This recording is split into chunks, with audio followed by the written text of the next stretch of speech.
चाँद से थोड़ी सी गप्पें का मतलब है कि उससे कुछ जो है बातचीत की जाए। यानी कि चाँद को देख कर के बच्चों आपने देखा होगा कि जब बच्चे ज़्यादा छोटे होते हैं तो माँ-बाप या दादा-दादा, नाना-नानी उनको चुप कराने के लिए कहते हैं चंदा मामा आ गया, उसकी कहानी सुनाते हैं या उसको दिखाते हैं, उसके बारे में बताते हैं और बच्चा जो है वो चाँद को देख कर के थोड़ी-थोड़ी बातें करता है कि चाँद मुझे ये लेके आना, चंदा मामा मुझे ये ले आना, चंदा मामा मुझे ये लेके आना। यानी कि जो भी बच्चे के माइंड में जो चल रहा होता है, बच्चा जो है चाँद से अपनी फ़रमाइश भेज देता है। तो वही है यहाँ पर चाँद से थोड़ी सी गप्पें। इस पाठ से संबंधित इस पाठ से संबंधित हम आज जो है प्रश्नोत्तर करेंगे, अभ्यास प्रश्न करेंगे। तो प्रश्न 1, आप पहने हुए कुल आकाश के मार्ग से लड़की कहना चाहती है कि आप पहने हुए हैं कुल आकाश के माध्यम से लड़की क्या कहना चाहती है, ये बताना है। तो लड़की क्या कहना चाहती है, इन्होंने ऑप्शन भी दिए हुए हैं, इनमें से क्या सही है ये बताना है। जैसे चाँद तारों से जड़ी हुई चादर ओढ़कर बैठा है। ये कहना चाह रही है कि वो चाँद जो है तारों से जुड़ी हुई चादर ओढ़कर बैठा हुआ है, ये कहना चाह रही है? नहीं। चाँद की पोशाक चारों दिशाओं में फैली हुई है, ये कहना चाह रही है? नहीं। क्या कहना चाह रही है? आप किसे सही मानते हैं? यानी कि आप किसे सही मानते हैं, तो मैंने इसका आंसर लिखा हुआ है। लड़की ये बताना चाहती है कि संपूर्ण आकाश तुम्हारे चारों ओर है। ऐसा लगता है जैसे ये संपूर्ण आकाश तुम्हारा वस्त्र है जिस पर सितारे गिरे हुए हैं। क्या कहना चाह रही है वो? छोटी बालिका है, ये कहना चाह रही है। प्रश्न 2 है, कवि ने चाँद से गप्पें किस हद तक लगाई होंगी? इस कविता में आई बातों की मदद से अनुमान लगाओ और उसका कारण भी बताओ। दिन है, उसका कारण क्या है? पूर्णिमा। अष्टमी से पूर्णिमा के बीच, प्रथमा से अष्टमी के बीच। अब इसमें ऑप्शन भी दिए हुए हैं, यानी कि दिन क्या था, कारण क्या था, पूर्णिमा थी या अष्टमी से पूर्णिमा के बीच में समय रहा होगा या प्रथमा से अष्टमी के बीच में समय रहा होगा। तो इसका जो है मैंने नीचे आंसर लिखा है पूर्णिमा। पूर्णिमा किसे कहते हैं? चाँद पूरी तरह से गोल होता है। यानी कि पूर्णिमा किसे कहते हैं? कारण भी उसका है, नज़र आता है। यानी कि चाँद पूरी तरह से नज़र आता है, चाँद जो है पूरी तरह से गोल नज़र आता है, उसमें पूर्णिमा कहलाती है।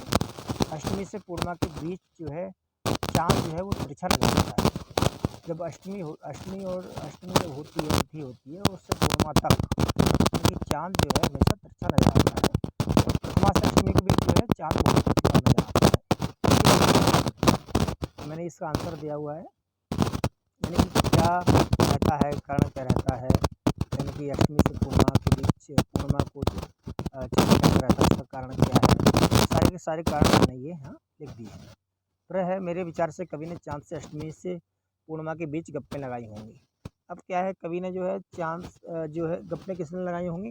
गप्पें लगाई होंगी जिस दिन अष्टमी रही होगी और पूर्णिमा की रही। प्रश्न 3 है, एक कविता में तो क्या चंद्र के बदले बिंब का प्रयोग अधिक होता है?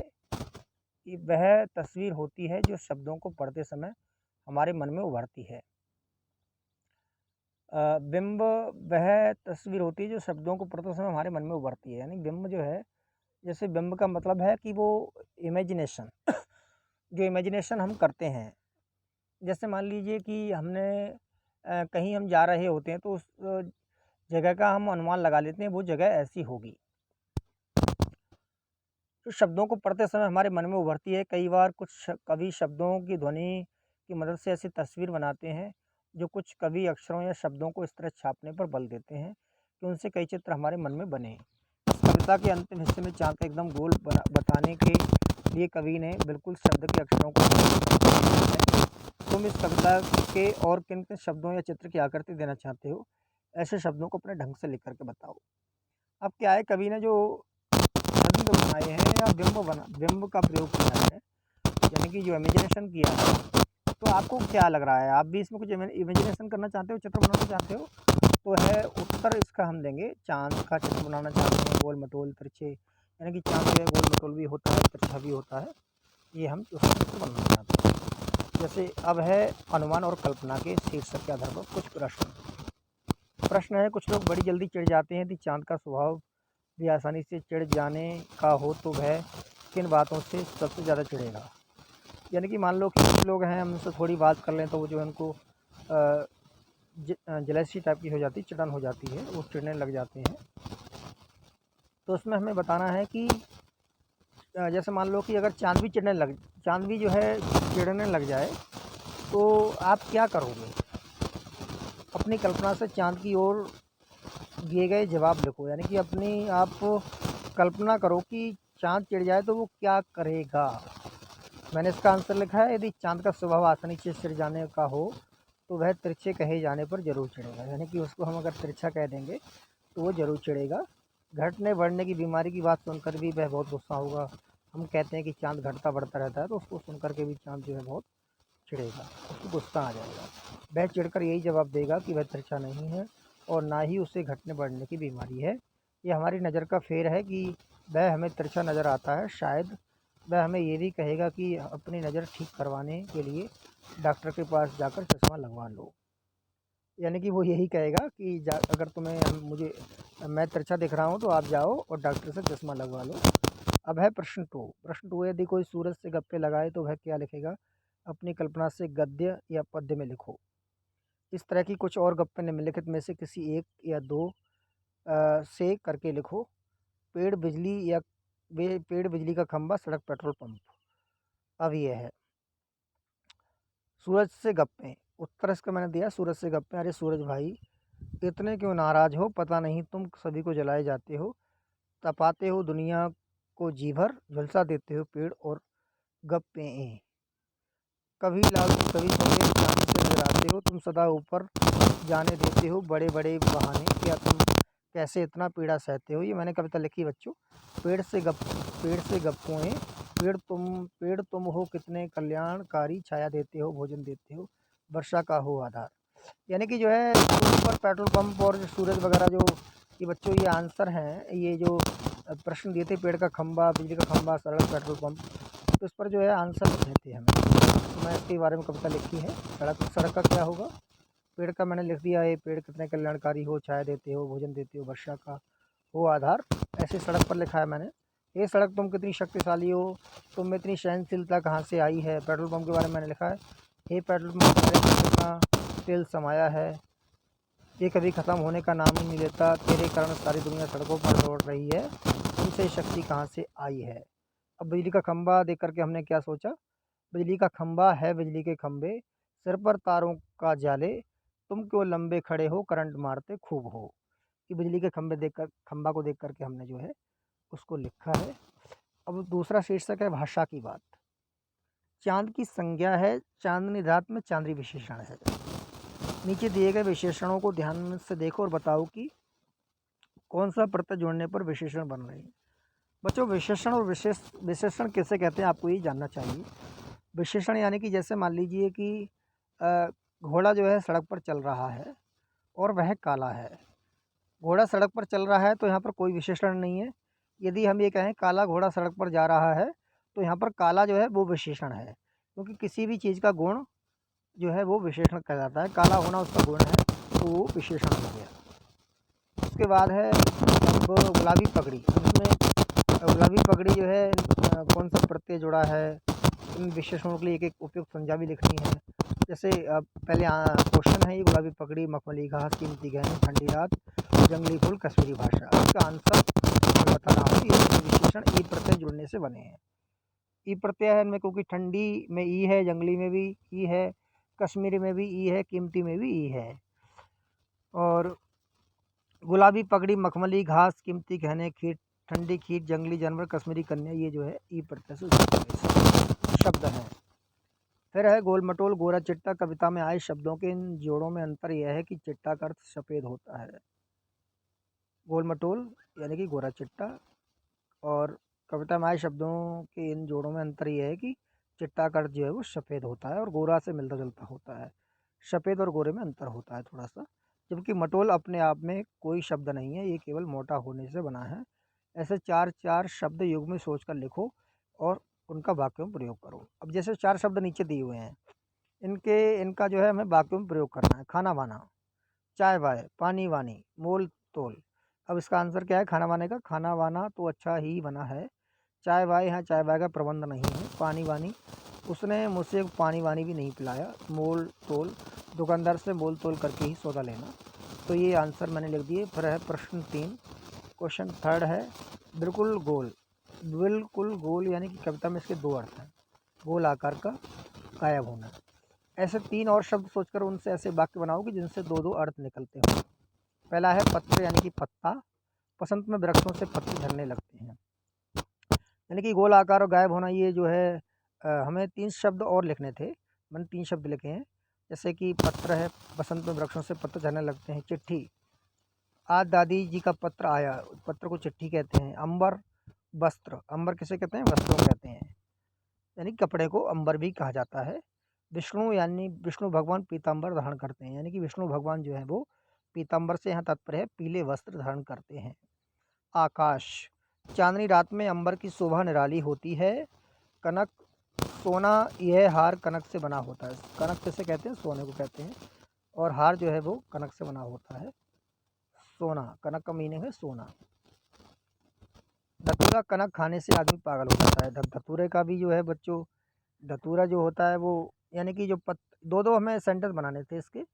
पत्र का जो है पत्र भी कहते हैं, पत्ता भी होता है उसका अर्थ, और चिट्ठी भी होता है। अंबर का अर्थ कपड़ा भी होता है, आकाश भी होता है, और कनक का अर्थ जो है सोना भी होता है, धतूरा भी होता है। और दोनों के हमने सेंटेंस आपको प्रयोग करना भी सिखा दिया। अब है प्रश्न 4, ताकि, जबकि, चूंकि, हालांकि कविता की जिन पंक्तियों में से शब्द आए हैं उन्हें ध्यान से पढ़ो। ये शब्द 2 वाक्यों को जोड़ने का काम करते हैं। इन शब्दों का प्रयोग करते हुए 2-2 वाक्य बनाओ। उत्तर क्या है? ताकि, आयुष मेहनत कर रहा है ताकि परीक्षा में प्रथम आ सके। तुम दवाई खा लो ताकि सुबह स्कूल जा सको। अब जो है, अब 2 शब्द हैं, ताकि जो है, ताकि से हमें 2 सेंटेंस बनाने हैं। मैंने देखा कि आयुष मेहनत बहुत कर रहा है ताकि परीक्षा में प्रथम आ सके। तुम दवाई खा लो ताकि सुबह स्कूल जा सको, यानी दवाई खा लो ताकि, यानी कि ठीक हो जाओ इसलिए तुम दवाई खा सको। अब दूसरा है जब मदन ने राजेश की मदद की जबकि दोनों में शत्रुता थी, यानी कि दोनों में दुश्मनी थी लेकिन फिर भी मदद की। यानी कि इसमें क्या है? जबकि, जबकि लगाना है। फिर है राजा भागा हुआ आया जबकि काफ़ी धूप हो रही थी। फिर है चूंकि शब्द, चूंकि मैं बीमार हूँ इसलिए काम पर नहीं आ सकता। क्योंकि उसे विद्यालय जाना था इसलिए वह जल्दी घर चला गया। अभी देखो, एक शब्द है उसके 2 सेंटेंस में हमें वाक्य बनाने हैं, तो हम बना रहे हैं। हालांकि, हालांकि जो है इस साल वर्षा कम हुई परंतु फसल फिर भी अच्छी हुई। हालांकि तुम ठीक कहते हो परंतु लोग नहीं मानते। प्रश्न 5 है गप शप, गप शप, गप्पीबाजी क्या इन शब्दों से अर्थों में अंतर है? तुम्हें क्या लगता है? लिखो। अब इसको क्या है, गप जो है इसको आपको खुद करना है। जैसे मान लो गप्पीबाजी या गपशप, इनमें क्या अंतर है? वैसे तो इनमें कोई अंतर खास नहीं है, तो फिर भी अगर आपको लग रहा है तो ऐसे आप खुद लिख सकते हो। आपको समझने को शीर्षक है। प्रश्न 1, क्या आप जानते हैं कि दुनिया भर में कई प्रकार के कैलेंडरों का इस्तेमाल होता है? नीचे 2 प्रकार के कैलेंडर दिए गए हैं, देखकर प्रश्नों के उत्तर दीजिए। संवत 2063, सन 2006। इन कैलेंडरों में कौन सा कैलेंडर चंद्रमा के अनुसार है? अब इसमें हमें बताना है कि चंद्रमा के अनुसार कैलेंडर कौन सा, 2006 वाला है या 2063 वाला है। तो है, क्या आपके आसपास इन दोनों कैलेंडरों का इस्तेमाल होता है? यदि हाँ तो किन किन मौक़ों पर? कृष्ण पक्ष और शुक्ल पक्ष का क्या अर्थ होता है? अब ये 3 क्वेश्चन हैं और 3 क्वेश्चन का जो है हम आंसर एक-एक करके देते हैं। पहले का जो है, पहला प्रश्न ये था कि इन कैलेंडरों में से कौन सा कैलेंडर चंद्रमा के अनुसार है? इसका आंसर है इन कैलेंडरों में संवत 2063 वाला कैलेंडर जो चंद्रमा के अनुसार है। और दूसरा है कि आपके पास इन दोनों कैलेंडरों का इस्तेमाल होता है? यदि हाँ तो किन किन मौक़ों पर? तो इसका आंसर है हमारे आसपास दोनों कैलेंडरों का इस्तेमाल अंग्रेजी महीने की तारीख देखने के लिए होता है। कृष्ण पक्ष का अर्थ, अब ये तीसरा क्वेश्चन है, कृष्ण पक्ष और शुक्ल पक्ष में क्या अंतर है? कृष्ण पक्ष का अर्थ है महीने का वह पक्ष 15 दिन जो पूर्णिमा के अगले दिन से लेकर अमावस्या तक होता है, तथा शुक्ल पक्ष अमावस्या के अगले दिन से यानी प्रतिपदा तक होता है। यानी कि कृष्ण पक्ष होता है बच्चों, ये 15 दिन का होता है, पूर्णिमा से लेकर के अगले दिन की अमावस्या तक होता है। और जो शुक्ल पक्ष होता है वो अमावस्या से प्रारंभ होता है और शुक्ल पक्षी अमावस्या के अगले दिन यानी कि प्रतिपदा यानी कि पहली तिथि तक होता है। उसे पूर्णिमा कहा जाता है। अब प्रश्न 2 है कि चाँद और सूरज से संबंधित कुछ कविताओं के बारे में जानकारी संग्रह करके कक्षा में शिक्षक को सुनाइए। तो ये है जो है आपको कुछ जानकारी, जैसे चाँद और सूरज के बारे में कुछ जानकारी है तो आप इसमें लिख दोगे और जब लाइव क्लास होगी तो मैं उसमें आपसे सुन लूँगा। फिर है अन्य कुछ प्रश्न हैं, जैसे चाँद से गप्पे कौन लड़ा रहा था? जो है इसका कौन लड़ा रहा था चाँद से गप्पे? जो चाँद से गप्पे जो थी वो लड़की लड़ा रही थी। चाँद क्या पहना है? चाँद जो है क्या पहना हुआ है इसमें? तो इसके जो आंसर हैं बच्चों मैंने नीचे लिखे हुए हैं। पहले का थर्ड हो जाएगा, दूसरे का थर्ड, इस तरह से ये करना है आपको। जैसे मान लीजिए कि चाँद से गप्पे कौन लड़ा रहा था? लड़की लड़ा रही। चाँद ने क्या पहना हुआ है? चाँद ने जो है सारा आकाश वस्त्र की भांति जो तारों से जड़ित है वो पहना हुआ है। चाँद को कैसी बीमारी है? चाँद को जो है दोनों प्रकार की बीमारी है, घटने बढ़ने दोनों प्रकार की। चाँद से थोड़ी सी गप्पे कविता कवि कौन है? अब कौन है कवि? शमशेर बहादुर सिंह कवि हैं इसके, जो ऑप्शन सही हो जाएगा। बालिका ने चाँद को क्या बीमारी बताई है? बालिका ने क्या बीमारी बताई? घटने बढ़ने की बीमारी बताई है चाँद को। ये कविता हमने पढ़ी, उसमें हमने ये देखा है। अब आती लघुत्तरी प्रश्न भी है। चाँद की पोशाक क्या विशेषता है? आकाश के चारों तरफ फैली हुई है। इसका आंसर क्या है? चाँद की पोशाक की क्या विशेषता है? चाँद की पोशाक की क्या विशेषता है? आकाश के चारों तरफ फैली हुई है। कवि के अनुसार चाँद को क्या बीमारी है? तिरछे रहने की। लड़की चाँद के घटने बढ़ने का क्या क्या कारण बताती है? लड़की कहती है कि चाँद किसी बीमारी से ग्रस्त होने के कारण घट बढ़ता है। यह मर्ज आपको अच्छा नहीं होने से आता है का आशय स्पष्ट कीजिए। चाँद 15 दिन अमावस्या के अगले दिन से लेकर पूर्णिमा तक बड़ा होता है। पूर्णिमा के अगले दिन से अमावस्या तक छोटा होता है, चला जाता है। चाँद को ये क्रम निरंतर चलता रहता है। आपको प्रश्न 5 है, आपको बंधुहीन रस समझा है, कहकर लड़की क्या करना चाहती है? लड़की ये कहना चाहती है कि सारा आकाश तुम्हारे चारों ओर है, ऐसा लगता है जैसे संपूर्ण आकाश ही तुम्हारे बगल में है। बच्चों ये कुछ प्रश्न हैं, ये प्रश्न जो मैंने लास्ट में कराए हैं ये कविता से संबंधित हैं, यानी कि कविता को आपने पढ़ा है और पढ़ने के बाद कुछ प्रश्न आपके माइंड में आ रहे थे, उन कुछ प्रश्न बन रहे थे, वो प्रश्न हैं। और जो शीर्षक से संबंधित प्रश्न हैं वो आपके अभ्यास प्रश्नों से संबंधित हैं। तो आपको ये वीडियो अच्छा लगा, इसलिए आपको वीडियो को लाइक करना है, वीडियो को जो रिलेटेड ग्रुप्स हैं उसमें शेयर करना है और चैनल को सब्सक्राइब करना है।